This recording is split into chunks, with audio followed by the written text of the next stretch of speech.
కూతురు వచ్చి మీతో డిస్కస్ చేయడానికి ఈ ఒక ప్రెస్ మీట్ని పిలవడం జరిగింది.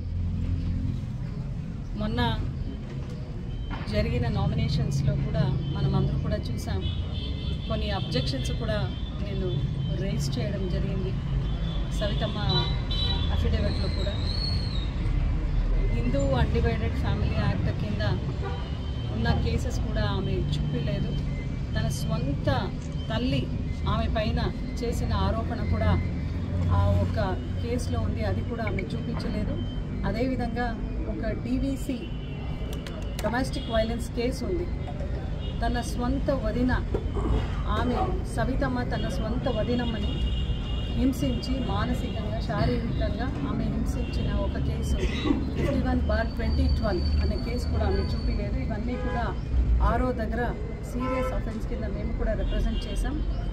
ఖచ్చితంగా దీనిపైన న్యాయమైన పోరాటం అయితే ఖచ్చితంగా చేస్తాం.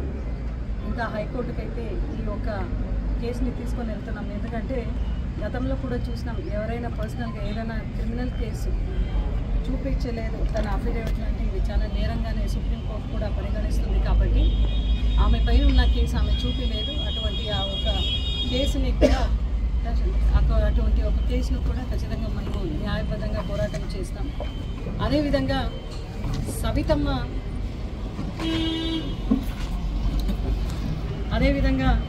సవితమ్మ గారి ఒక అఫిడవిట్ని మనం చూసాం, నామినేషన్ది కూడా చూసాం.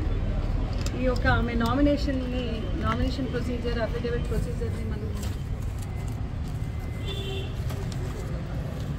చూసినాం. ఈ యొక్క వెనుకొండ ప్రజలందరికీ కూడా ఖచ్చితంగా ఇది నేను తెలియచేసుకుంటున్నాను. ఎందుకంటే ఎప్పుడు కూడా సవితమ్మ చెప్పుకుంటూ ఉంటుంది తాను లోకల్ అని. ఎంత లోకల్గా ఉంది అని ఒకసారి మేము అఫిడవిట్ రెఫర్ చేసి చూసినాం. కదిరీలో ఒక కేసు ప్రకారం అక్కడ లోకల్గా ఉంది ఆమె. లేపాక్షిలో ఒక కేసు ఉంది ఆమె పైన, లేపాక్షిలో లోకల్గా ఉంది ఆమె. అదేవిధంగా రాప్తాడ్లో ఒక కేసులో ఉంది, పెనుగొండలో ఒక కేసులో ఉంది. అదేవిధంగా ఆమె పైన రొద్దంలో ఒక కేసు ఉంది, బెంగళూరులో ఒక కేసు ఉంది. అంటే ఆమె ఎన్ని చోట్లలో లోకల్గా ఉంది అని పెనుగొండ ప్రజలందరూ కూడా ఒకసారి గమనించాలి. నిజంగా ఈ అఫిడవిట్ చూసిన తర్వాత నాకైతే మనసులో ఒక బాధ కలిగింది. ఎందుకంటే ఆమె కేసెస్ అన్నీ చూసిన తర్వాత ఆమె పైన ఉన్న కేసెస్ ఏంటంటే ఎప్పుడు కూడా వైఎస్ఆర్సీపీ పైన మా పైన బురద చెల్లె కార్యక్రమం మాత్రం చేస్తూ ఉంటుంది. అక్కడే ఇసుక దోపిడీ చేశారు, ఇక్కడే ఇసుక దోపిడీ చేశారు. ఈరోజు ఆమె దగ్గర ఎటువంటి ప్రూఫ్ లేదు. తన పప్పులు ఉడికించుకోనాలి అనే ఒక ఇది మాత్రం అబద్ధం చెప్పాలి, ఏదో బురద చెల్లాలి నా పైన అని మాత్రం ఆమె మాట్లాడుతూ ఉంటుంది. ఈరోజు నీ పైన గ్రావెల్ దొంగతనం చేసిన కేసు ఉంది కదా, గవర్నమెంట్కి సంబంధించిన గ్రేవెల్ని నువ్వు దొంగతనం చేసి పట్టుపడి నీ పైన కేసు కట్టేది నిజమా కాదా అని నేను అడుగుతున్నాను. ఇది నేను చెప్పట్లేదు, సవితమ్మ గారి అఫిడవిట్లో ఆమె పెట్టింది, ఆమె పైన అది కేసు ఉంది అని. అంటే గవర్నమెంట్కి సంబంధించిన ఒక ఇసుక కానీ గ్రేవెల్ కానీ ఏదైనా కానీ దొంగతనం మీరు చేస్తున్నారంటే ఇంక ఏ చిత్తశుద్ధితో నువ్వు పనిచేస్తున్నావమ్మా, ఒక పబ్లిక్ దీంట్లో సర్వీస్లో ఏ సర్వీస్ చేస్తున్నావని నేను ఆమెను అడుగుతున్నాను. ఇంకొక కేసు ఉంది, ఆమె ఇంకొక పోలీస్ స్టేషన్లో ఇంకొక కేసు ఉంది. ఒక మహిళ పైన ఆమె దౌర్జన్యంగా మాట్లాడి ఆమెని తిట్టిన కేసు ఉంది. నువ్వు ఒక మహిళగా ఉంటూ మహిళ పైన నువ్వు ఇంత అసభ్యంగా నువ్వు మాట్లాడినావు, తిట్టినావు అంటే నిజంగా ఈరోజు ఈ ఎలక్షన్లో కంటెస్ట్ చేస్తున్నావు ఒక క్యాండిడేట్గా, మళ్ళా నువ్వు మహిళలకి ఎటువంటి సర్వీస్ చేయబోతున్నావని కూడా ప్రజలందరూ కూడా ఒకసారి ఆలోచించాలి. అదేవిధంగా ఇంకొక కేసు ఉంది సవితమ్మ పైన, ఫోర్జరీ కేసు ఉంది, 420 కేసు ఉంది, చీటింగ్ కేసు ఉంది. పెనుకొండ ప్రజలారా ఖచ్చితంగా మీరందరూ అలర్ట్ కావాలి. ఎందుకంటే టీడీపీ క్యాండిడేట్ సవితమ్మ ఎవరైతే పోటీ చేస్తున్నారో ఆమె పైన చీటింగ్ కేసు ఉంది, మోసగించిన కేసు ఉంది, గ్రావెల్ దొంగతనం కేసు ఉంది. అదేవిధంగా 420 సవితమ్మ అనే ఒక కేసు ఉంది, ఫోర్జరీ చేసిన కేసు ఉంది. ఈరోజు ఫోర్జరీ కేసులో నీ పైన ఒక కేసు ఉంది అంటే రేపు ఆమె పెనుగొండ నియోజకవర్గంలో ఎంతమంది ఫోర్జరీ కొడుతుంది అనేది కూడా ప్రజలందరూ కూడా ఖచ్చితంగా గమనించాలి అని మీ అందరినీ కూడా వినవించుకుంటున్నాను. ఈరోజు మాట్లాడొచ్చు నేను ఆ సర్వీస్ ఈ సర్వీస్ చేసినానని. నేను ఒకటే అడుగుతున్నాను, నేనైతే ధైర్యంగా చెప్పుకుంటున్నాను నా అఫిడవిట్లో, I'm K V Usha Sricharan, wife of Sricharan అని. మళ్ళా నా స్పౌస్ కింద శ్రీచరణ్ గారిని పెట్టుకున్నాను. కింద కూడా మీరు చూస్తే నా కూతురు కొడుకు పేరన్నా కూడా ఎక్కడ కూడా బ్లాంక్ లేకుండా కూడా పెట్టుకున్నాను. తమ అఫిడవిట్లో మీరు కూడా ఎన్ని బ్లాంక్స్ పెట్టుకున్నారో ఒకసారి మీరందరూ కూడా గమనించాలని నేను చెప్తున్నాను. నేను గర్వంగా నా జీవితంలో ఏమి జరిగింది, ఏ నేర చరిత్ర లేదు కాబట్టి నేను KV Usha Sricharan, wife of Sricharan అని పెట్టుకున్నాను.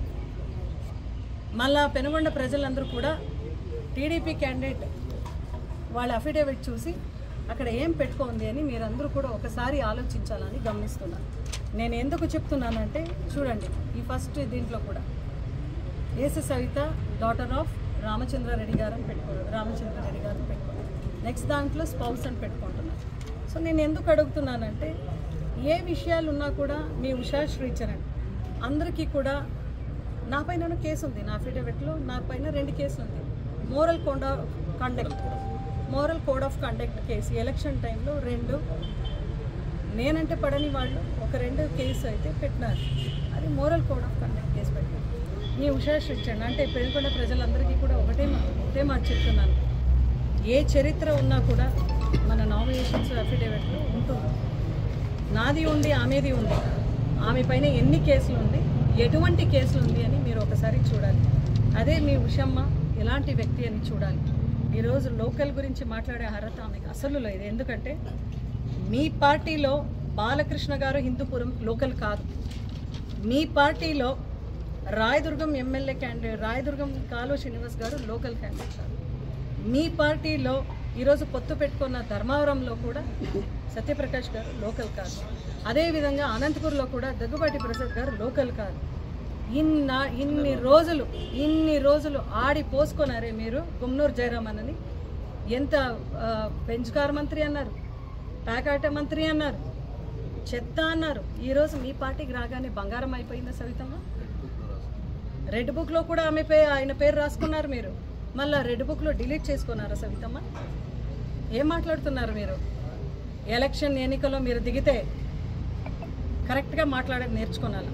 ఎందుకంటే అక్కడ మీ అధినేత చంద్రబాబు నాయుడు గారు కానీ, బాలకృష్ణ గారు కానీ, అదేవిధంగా లోకేష్ కూడా లోకల్ కాదా కాన్స్టిట్యున్సీ? ఏం మాట్లాడుతున్నారు? నీకొక రూల్ అయితే నువ్వు టీడీపీ పార్టీ కింద లేదా?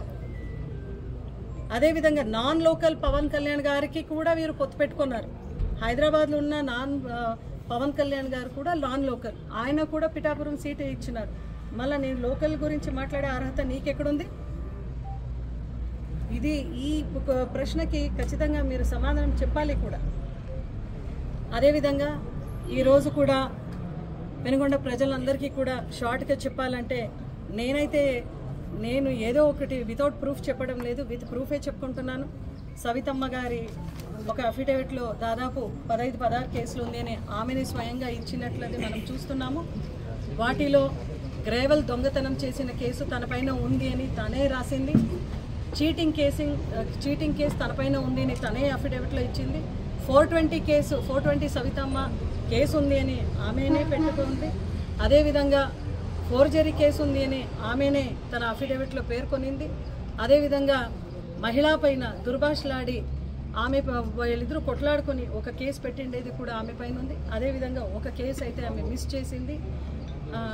DVC 51/12 అని తన సొంత వదినమ్మ పైన ఆమె గృహ హింస పెట్టి మానసికంగా శారీరకంగా హింస పెట్టింది అని తన సొంత వదినమ్మ పద్మనారాయణ రెడ్డి గారు పేర్కొన్న ఒక కేసు కూడా ఆమె మిస్ చేసింది, అది కూడా ఉంది.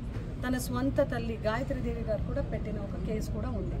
నేను ఈరోజు అడుగుతున్నాను పెనుగొండ ప్రజలందరికీ కూడా, తన స్వంత ఫ్యామిలీ మెంబర్స్కి ఆమె తోడుగా ఈరోజు లేదు. అటువంటిది పెనుగొండ నియోజకవర్గానికి తోడు ఎక్కడ ఉంటుంది? Charity begins at home. పెద్దోళ్ళు చెప్తారు చారిటీ బిగిన్స్ అట్ హోమ్ అని.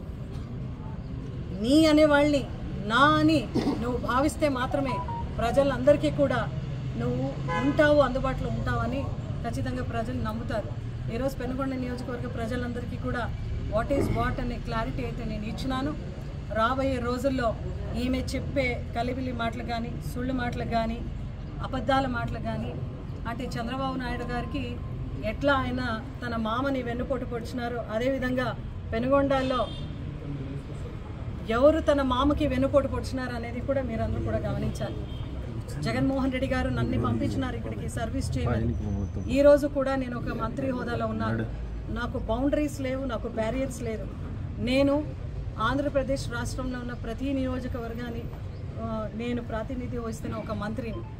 నాకు ఈ బౌండరీస్ అనేది ఉండవు కాబట్టి నేను ఖచ్చితంగా ఎక్కడైనా నేను పోటీ చేసే అర్హత నాకు ఉంది. రాయలసీమలో పుట్టిన బిడ్డ నేను ఎక్కడైనా పోటీ చేసే అర్హత నాకు ఉంటుంది. వార్డు మెంబర్ గెలవని ఒక్క సవితమ్మ ఈరోజు ఏసీబీ వరకు సిబిఐ వరకు కేసెస్ ఉంది అంటే ఇంకా ఈమెని ప్రోత్సహిస్తే ఓటు ముఖాంతరం ఎక్కడ దాకా ఆమె చరిత్ర వెళ్తుంది అని పెనుగొండ నియోజకవర్గం జనాలందరూ కూడా ఒకసారి ఆలోచించాలి. నేను చాలా గర్వంగా చెప్పుకుంటున్నాను. I'm K V Usha Sricharan, wife of Sricharan. తల్లి చెల్లి కుటుంబ సభ్యులందరినీ కూడా నాని నేను చూసుకుంటున్నాను కాబట్టి ఈరోజు పెనుగొండ ప్రజలందరికీ కూడా మెయిన్ రోడ్లోనే నా ఆఫీస్ ఉంది, నా ఇల్లు ఇక్కడే ఉంది కాబట్టి డెఫినెట్గా ఎల్లప్పుడూ మీకు అందుబాటులో ఉంటూ మీ సేవ మీకు ఎల్లప్పుడూ అందుబాటులో ఉంటూ మంచి సేవని అందిస్తాం. సవితమ్మ గారు ఇంకా పైన వాళ్ళు ఏం చేస్తారు పార్టీ పరంగా, వాళ్ళు ఏదైతే వాళ్ళ గవర్నమెంట్లో చేశారు తాను ఏమి చేయబోతున్నారు అనేది చెప్పేది మాత్రం ఆమె ధర్మంగా ఉంటుంది. పోయినన్న రోజు కూడా మన ముఖ్యమంత్రి గారిని తిట్టడం, వైసీపీ పార్టీని తిట్టడం, నన్ను తిట్టితే ఓటు పడదు సవితమ్మ. మీకు ఈ చిన్న లాజిక్ మీరు మిస్ కావద్దండి. వచ్చిన రోజు నుంచి ఫ్లెక్సీలు కోసారు, ఫ్లెక్సీలు తగలబెట్టినారు, లేనిపోని మాటలు మీరు మాట్లాడినారు. రాబోయే రోజుల్లో ఖచ్చితంగా మీరు చేసిన ప్రతి ఒక్క ఆరోపణని రాబోయే రోజులు ఓటు ముఖాంతరం మీకు సమాధానం చెప్తాం. ఎందుకంటే నువ్వు ఎక్కడ కూడా నీకు ఓపెన్ ఛాలెంజ్, ఏ ఒక్క పంచాయతీకి పిలిచినా కూడా నేనే వస్తాను. సంక్షేమ పథకాల అభివృద్ధి ద్వారా నీకిన్న ఎక్కువగా చేసిండేది మనమే. నీ ఒక స్వంత రాంపురం పంచాయతీ నువ్వు తీసుకున్నా కూడా అక్కడ కూడా మేము ఎక్కువగా అభివృద్ధి చేసినాం, సంక్షేమ పథకాలు ఇచ్చినాం. ఇది డెఫినెట్ 100% ఓపెన్ ఛాలెంజ్. కాదనక ఏదైనా ఒక్క మ్యాటర్ ఉన్నా కూడా మీరు పిలిస్తే నేను వచ్చేదానికి సిద్ధమని మీ అందరికీ కూడా ఒక ప్రెస్ ముఖాంతరం, మీడియా ముఖాంతరం వాళ్ళందరికీ కూడా, టీడీపీ క్యాడర్ కూడా, అదేవిధంగా పెనుగొండ ప్రజలందరికీ కూడా సవినీయంగా మీ ఉషా శ్రీచరణ్ వైఎస్ఆర్సీపీ క్యాండిడేట్ మీ ఎల్లప్పుడూ మీ సేవలు ఉంటానని చెప్తూ, ఖచ్చితంగా మీరు వేసే ప్రతి ఓటు కూడా చాలా ఇంపార్టెంట్. ఎందుకంటే ప్రతి ఓటు కూడా వ్యక్తిత్వం, మంచి వ్యక్తిత్వం ఉన్న మనిషికి మీ ఓటు పడాలి, మంచి మనసున్న వ్యక్తికి మీ ఓటు పడాలి అని మీ అందరినీ కూడా మనసారా వినమించుకుంటూ, పక్కన